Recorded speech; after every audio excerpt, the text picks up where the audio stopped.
기온이 많이 올라갔죠.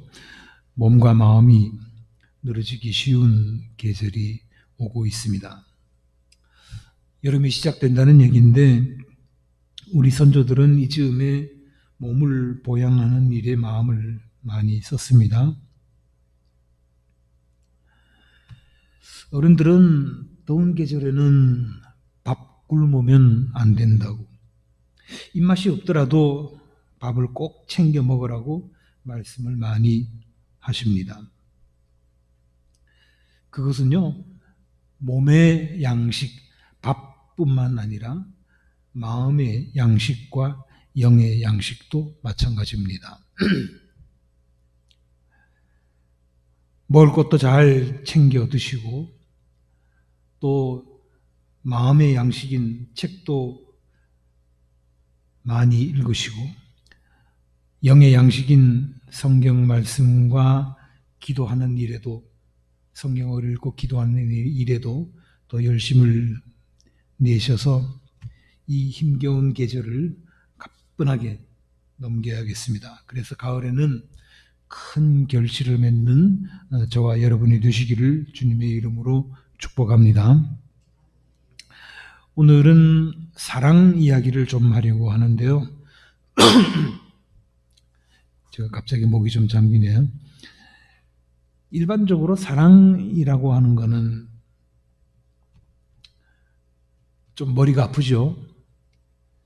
하나님은 우리에게 귀한 선물을 많이 주셨는데 그 가운데 하나가 평화입니다. 평화. 사랑 이야기 하다가 갑자기 평화 이야기로 넘어갔는데요. 근데 어떤 사람은 이렇게 말합니다.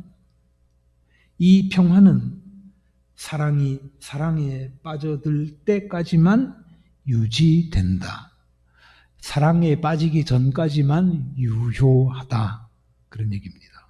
이게 무슨 얘기예요? 사랑에 빠지면 평화는 없다. 그런 얘기도 될 수 있겠죠.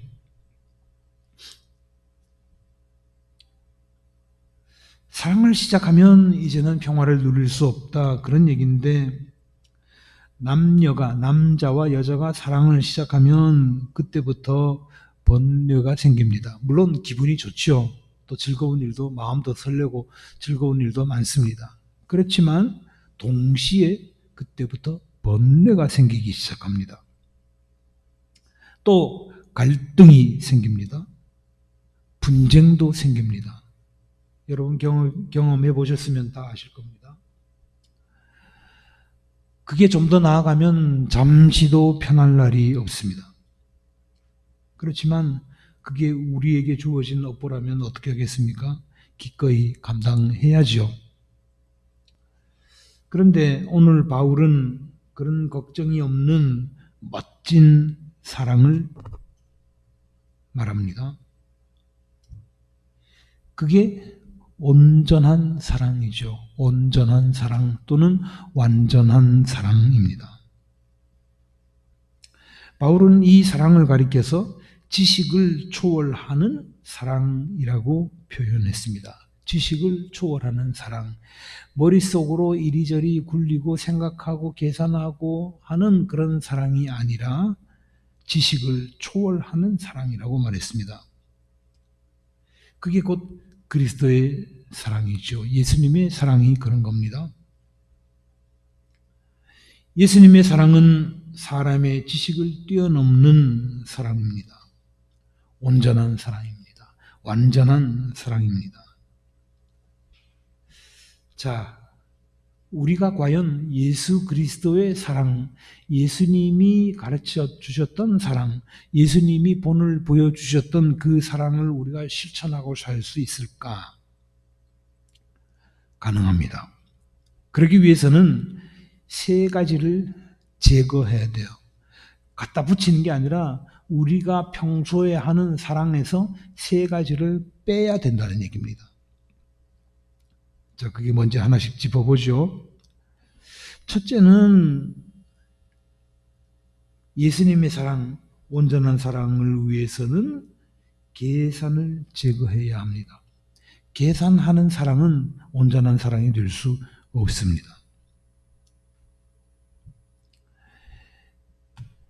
우리가 피착 안에 계산하지 않는 사랑이 되어야 된다는 얘기인데, 요즘 우리가 사는 사회의 원리를 가장 잘 표현하는 말이 아마도 계산일 거예요. 계산.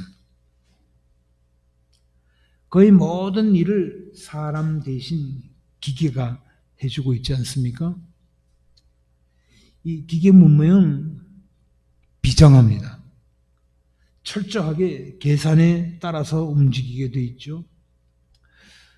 최근에는 찾아보기조차도 어렵습니다만은 한때 왜 공중전화가 골목골목마다 구석구석마다 다 있었잖아요. 공중전화 써보신 기억이 있을 겁니다. 이 공중전화라고 하는 물건은 아무리 딱한 이야기를 하던 중이라도, 아무리 중요한 이야기를 하던 중이라도 동전이 떨어지면, 시간이 지나버리고 나면 매정하게 딸깍 통화를 끊어버리고 맙니다. 철저하게 계산입니다. 가게에서 물건을 살 때도 예전에는 돈이 없으면 외상을 할 때도 있죠. 아이고, 내가 지금 돈이 없는데 나중에 드릴 테니까 먼저 좀 주세요 하고 외상을 하기도 했습니다만, 요즘 외상이 있나요? 없죠.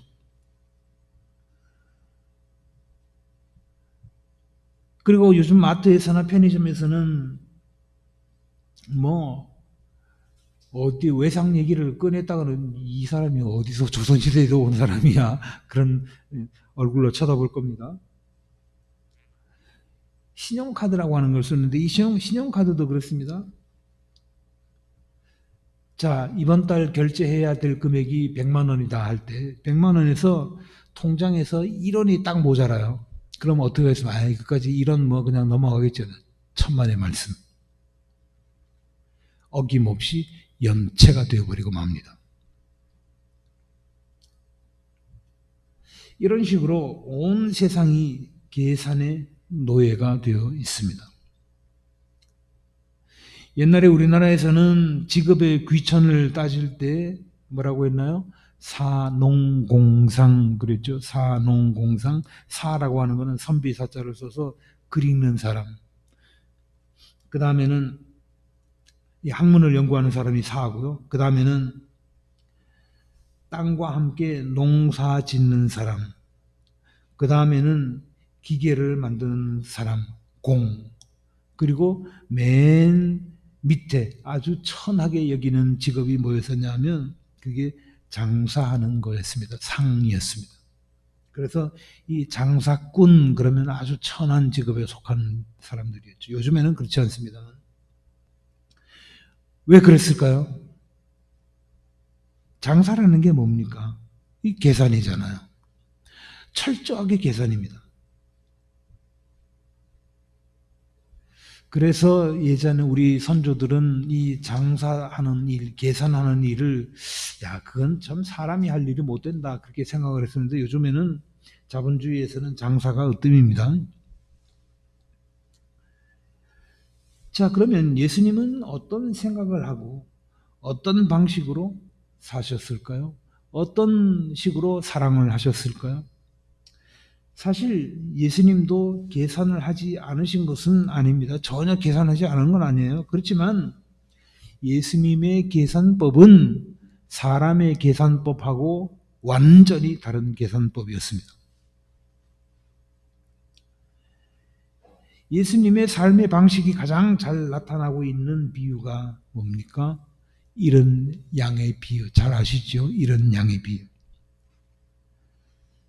목자가 온종일 들에서 양을 먹이다가 저녁에 양떼를 몰고 집으로 돌아와서 이 양의 숫자를 하나, 둘, 셋, 넷 세어보는데, 아침에 나갈 때는 분명히 100마리였는데 저녁에 보니까 99마리밖에 없습니다.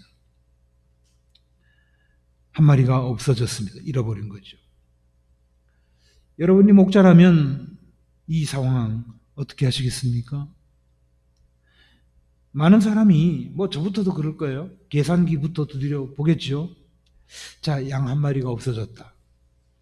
예를 들어서 양 한 마리가 없어져? 그러면 그래, 양 한 마리가 시세로 한 20만 원쯤 한다고 치자. 그렇다면 양을 찾으러 나갔다 오는 비용은 얼마나 들까? 이렇게 생각하면서 인건비를 계산하고 위험부담에 따른 보험료를 계산하고 성공 확률을 계산할 겁니다. 그래서 이익이 난다고 결론이 나면 피곤한 몸을 일끌고라도 양을 찾으러 나설 것이고, 손해가 난다고 결론이 나면 미련 없이 양을 버릴 것입니다. 그까지 20만 원 그냥 버리고 말지 뭐. 딴 데서 채우자. 그러고 말 거예요. 그러나 예수님은 이런 거 저런 거 계산하지 않으셨습니다. 왜 그러셨을까요? 양을 물건으로 생각한 것이 아니라 생명으로 생각하신 것이죠. 물건으로 생각한다면 계산기 두드려 봐서 손해나면 버리고 아니면 챙기고 그러면 됩니다. 그렇지만 생명은 다른 거예요. 이것이 예수님의 사랑법입니다. 생명을 돈으로 계산하지 않고 돈으로 생각하지 않고 생명을 사랑하신 것이죠. 그래서 인간적인 계산이 빠진 사랑이 예수님의 사랑입니다. 우리가 사랑 그러면 뭐 물건을 사랑할 수도 있지요, 간혹. 그러나 사랑 그러면 가장 일반적으로는 생명을 사랑하는 거 아닙니까? 그렇기 때문에 이 생명을 사랑하는 일에 있어서는 돈 계산 이거 내버려야 한다 하는 것이 성경의 가르침입니다. 두 번째, 또 이 완전한 사랑, 온전한 사랑에서 내다 버려야 될 것, 첫 번째는 계산이고 두 번째는 관리입니다. 관리. 예수님의 사랑, 온전한 사랑을 위해서 관리하지 않아야 한다는 거예요. 관리를 제거해야 한다는 건데, 전에 한번 말씀드린 적이 있는 것 같습니다만은, 혹시 밤비 신드롬이라고 하는 말을 들어보셨나요? 밤비 신드롬. 이 밤비란 밤에 오는 비가 아니라 사슴의 이름입니다. 오스트리아의 이 펠릭스 잘텐이라고 하는 작가가 있는데요. 뭐 벌써 세상 떠난 지는 오래됐습니다만은 이 사람의 소설 제목이 밤비입니다. 뱀비. 그 영어식으로 하면 뱀비죠. 뱀비. 우리나라에서는 이 동물원에나 가야 이 사슴 같은 거 볼 수 있죠. 그렇지만 유럽이나 미국 또는 호주 같은 이 국립공원에 가면 방목하는 새끼 사슴을 자주 만나게 됩니다. 그냥 풀어서 키우는 거예요. 사슴의 눈 보신 적 있나요? 참 외롭고 쓸쓸해 보이죠. 선해 보이기도 합니다. 그래서 산책하던 사람들이 측은한 마음도 들고 꼭 인형같이 귀엽기도 하고, 그래서 사슴을 쓰다듬어 주는 일이 간혹 생긴다고 그래요. 아이고 이뻐라 하면서 만져주는 거죠. 요즘 우리나라에서도 그거 굉장히 주의해야 됩니다만, 남의 아이들 아이고 귀여워라 하면서 머리 쓰다듬어 주는 거 하지 말아야 됩니다. 그러니까 벌써 옛날이니까 뭐 사슴 쓰다듬어 주는 거야 뭐 할 수 있는 일이지 하고 사람들이 생각하고 그렇게 했던 일이 있었나 봐요. 물론 좋은 뜻으로 그렇게 했겠죠. 그런데 그렇게 만지는 것이 이 새끼 사슴한테는요, 치명적인 일이 된다는 겁니다. 왜 그런가 하면, 어미 사슴이 새끼를 낳으면 처음 몇 주 동안은 자기 새끼라고 하는 거를 뭘 가지고 분간을 하냐면 오로지 냄새로 분간을 한다고 그래요.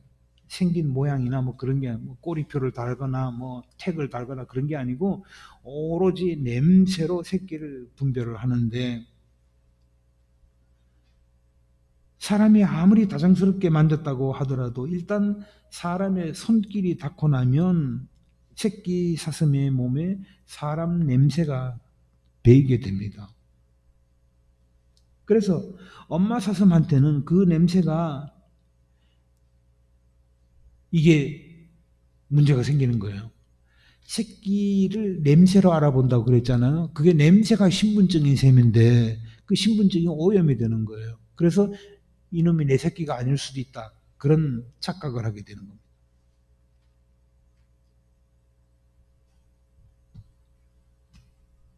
그래서 새끼 사슴에 사람이 쓰다듬어 주면 어미 사슴한테서 그 새끼 사슴을 뺏어버리는 그런 결과를 낳게 된다는 겁니다. 원래 뜻하고는 엄청 다른 결과가 나오는 거죠.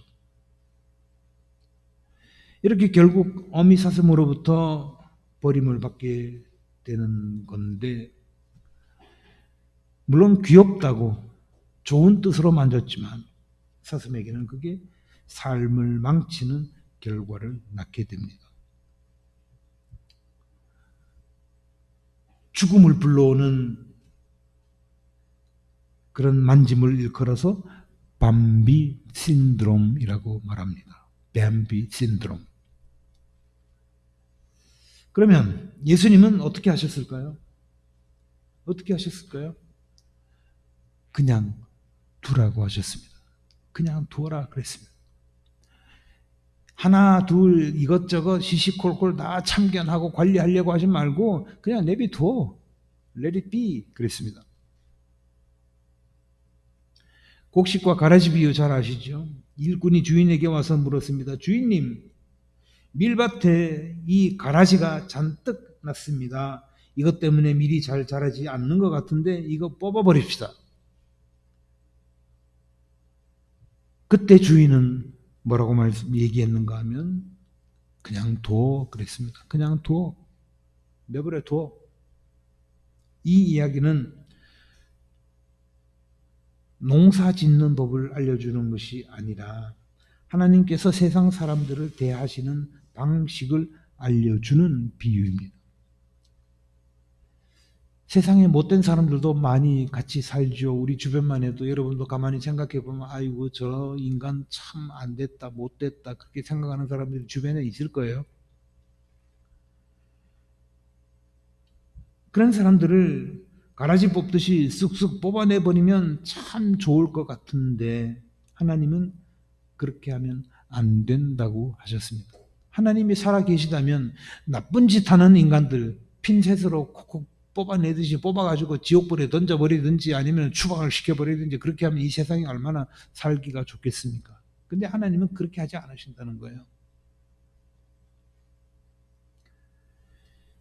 그래서 옛날부터 불만도 많았습니다. 아니 하나님이 계시다면 왜 저런 사악한 인간들을 멀쩡하게 그냥 두시는 거야 하고 말하는 사람들이 있었죠. 사랑도 그렇습니다. 우리 생각 같아서는 내가 사랑하는 사람을 내 방식대로 어떻게 좀 해보면 좋을 것 같은데 내 생각대로 움직이게 하면 좋을 것 같은데 그거는 하나님의 방식이 아닙니다. 내가 사랑하는 사람을 내 마음대로 내 의지대로 움직이고 싶은데 그거는 온전한 사랑이 아니라는 거예요. 하나님의 방식은 그냥 두는 것입니다. 내가 원하는 대로 관리하려 하는 것이 아니라 하나님께서 창조해 놓으신 상태 그대로를 존중하며 놓아두는 것. 그것이 예수님의 방식, 곧 온전한 사랑의 방식입니다. 자, 마지막으로 세 번째. 또 하나 빼버려야 될 거. 세 번째는 기대입니다. 기대. 기대하지 않는 사랑을 해야 된다는 거예요. 예수님의 사랑, 온전한 사랑은 그런 사랑을 만들려면 기대를 제거해야 합니다. 내가 저 사람을 이만큼 사랑했으니 저 사람이 나에게 이 정도는 해줄 거야. 그게 마땅해. 라고 하는 생각, 이런 생각을 버려야 된다는 건데요. 그런 생각을 버리고 사랑해야 합니다. 예수님께서는 이렇게 말씀하셨습니다. 자, 이거 제가 몇 차례 말씀드렸는 건데요. 우리가 꼭 기억해야 됩니다. 누가복음서 14장 12절부터 14절까지 말씀 제가 한번 읽어보겠습니다. 네가 점심이나 만찬을 베풀 때에 네 친구나 네 형제나 네 친척이나 부유한 이웃 사람들을 부르지 마라. 그렇게 하면 그들도 너를 도로 초대하여 내게 되갚아 내 은공이 없어질 것이다. 잔치를 베풀 때에는 가난한 사람들과 지체 장애가 있는 사람들과 다리 저는 사람들과 눈먼 사람들을 불러라. 그리하면 네가 복될 것이다. 왜 그럴까요? 그들이 내게 갚을 수 없기 때문이다. 그들이 내게 갚을 수 없기 때문이다.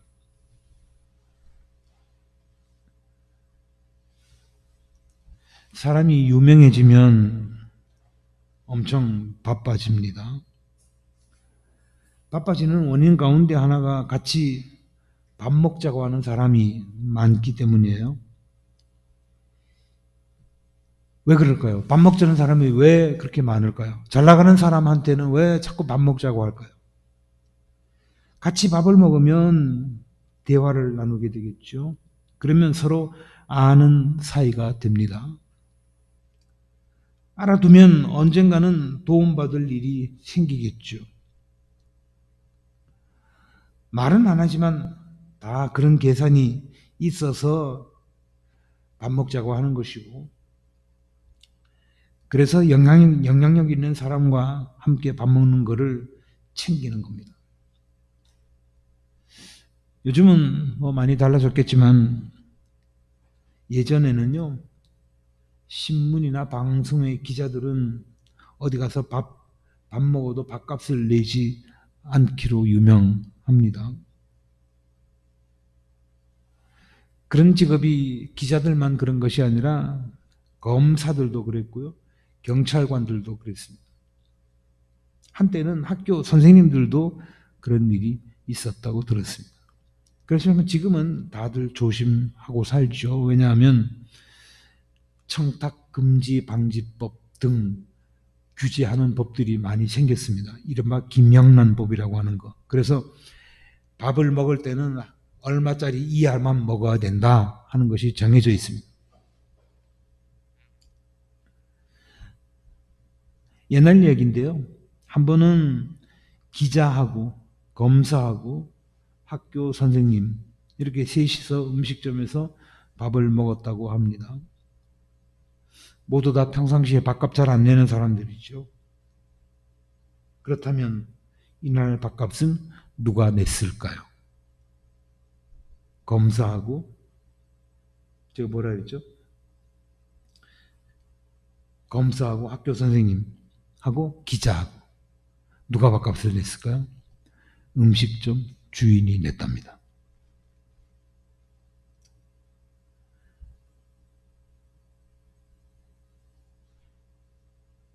예수님은 그렇게 하지 말라고 가르치셨잖아요. 나에게 돌려받을 수 없는, 내가 돌려받을 수 없는 사람에게 밥을 사라. 내가 밥을 한 끼 삼으로 말미암아서 저 사람이 나에게 이익을 줄 사람, 그런 사람 빼고 나한테 도무지 갚을 수 없는 사람한테 밥 사라 그랬습니다. 이렇게 밥 한 끼를 먹더라도 그 사람에게 덕 볼 것 같은 사람은 초대하지 말라고 하셨습니다. 오히려 가난한 사람들과 지체에 장애가 있는 사람들을 불러서 밥을 먹으라고 하셨습니다. 그런 사람들에게 밥을 사라고 하셨습니다. 왜 그러셨을까요? 그 사람들은 갚을 능력이 없는 사람들이기 때문이다 성경에 쓰여 있습니다. 그들이 권력을 행사하거나 영향력을 발휘해서 나에게 이익을 가져다 주는 거, 이거는 상상하기 어려운 일이죠. 뭐 거기까지는 그렇다고 치더라도 지난번에는 당신이 밥을 샀으니까 이번에는 내가 사겠습니다 하며 밥 한 끼조차 변변히 살 수 없는 그런 사람들을 초청해서 밥을 사라는 거예요. 이처럼 예수님께서 이 가르치신 사랑은 주는 대로 받는 give and take, 주는 대로 받는 그런 사랑이 아닙니다. 갑은 을에게 베풀고 을은 병에게 베풀고 병은 정에게 베풀고 그렇게 A는 B에, B는 C에, C는 D에, D는 E에 이렇게 돌아가면서 이웃에게 베푸는 사랑, 그것이 예수님의 사랑인데 이렇게 돌고 돌면 끝내는 그 덕이 나에게까지 오게 되겠죠. 물론 그렇게 오지 않는다고 하더라도 그것이 온전한 사랑이고 그것이 우리에게 기쁨을 주는 사랑입니다. 자, 세 가지 제거해야 된다고 했는데 제 이야기는 여기까지인데요. 에베소서에 나오는 내용이었습니다. 바울은 에베소 교회 교인들을 위해서 무릎을 꿇고 아버지께 빌었다 그랬습니다. 바울의 기도 제목은 그들이 지식을 초월하는 그리스도의 사랑을 알게 해 주십시오 라고 붙일 수 있겠죠. 지식을 초월하는 그리스도의 사랑을 알게 해 주십시오. 지식으로 하는 사랑은 계산의 바탕을 두고 있습니다. 그런 까닭에 더 많은 이익을 얻기 위해서 상대를 관리하려고 듭니다. 그렇게 함으로써 사랑해 놓고 그 대가를 기대하게 되는 거죠. 이게 다 하나로 말하면 계산이에요. 계산해 보니까 내가 이렇게 관리를 하면 저 사람이 나한테 또 나중에 베풀겠구나. 내가 지난번에 이만큼 했으니 저 사람도 나한테 이 정도는 하겠구나 하고 기대를 하는 거다. 그런 말이에요. 그러나 우리는 예수님의 말씀을 통하여 그렇게 하면 안 된다고 하는 것을 알았습니다. 참 예수 믿기 힘들죠. 예수님 말씀 따라 살기 정말 힘듭니다. 그렇지만 힘들다고 하더라도 내가 다 지금 여기서 완전히 100% 지키지는 못한다고 하더라도 알고는 있어야 된다는 거예요. 어떤 게 완전한 사랑인지 어떤 게 온전한 사랑인지 알고는 있어야 된다는 겁니다. 진정한 사랑, 온전한 사랑, 완전한 사랑은 계산하지 않는 사랑입니다. 관리하지 않는 사랑입니다. 기대하지 않는 사랑입니다. 이런 멋진 사랑을 한평생 만들어가는 저와 여러분이 되시기를 우리 주님 예수 그리스도의 이름으로 기원합니다.